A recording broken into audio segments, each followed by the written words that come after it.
आप सुन रहे हैं हिंदी साहित्य की सर्वश्रेष्ठ कहानियाँ। आइए सुनते हैं ज्योतिन्द्र नाथ के द्वारा लिखी हुई कहानी सैनिक की प्रेमिका।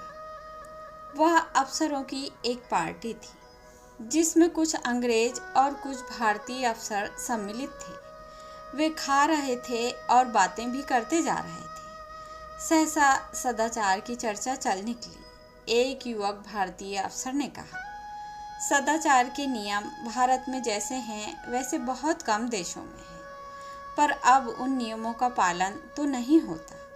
एक दूसरे अफसर ने कहा, इसकी वजह गरीबी और अशिक्षा है। फिर भी जैसा सदाचार यहाँ है वैसा अभी यूरोप में नहीं है। यह सिर्फ कहने की बात है। सो क्यों आप स्त्री पुरुष के संबंध को लीजिए।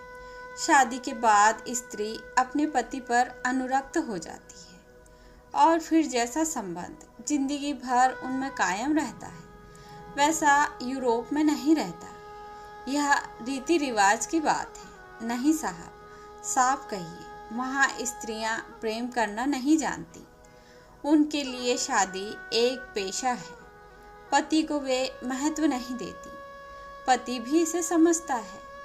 ऐसी हालत में मैं नहीं समझता कि पारिवारिक जीवन कैसे सुखी रह सकता है। दोनों समझते हैं कि किसी संयोग से वे इकट्ठा हो गए हैं और किसी से वे अलग भी हो जा सकते हैं। इस चर्चा ने सभी का ध्यान आकर्षित किया। एक अंग्रेज अफसर ध्यान से इन बातों को सुन रहा था। उसने कहा, शायद आप कल्पना से ऐसा कह रहे हैं।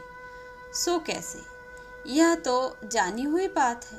ठीक है, पर वहाँ भी ऐसे पति पत्नी हैं जो जिंदगी भर एक साथ रहते हैं।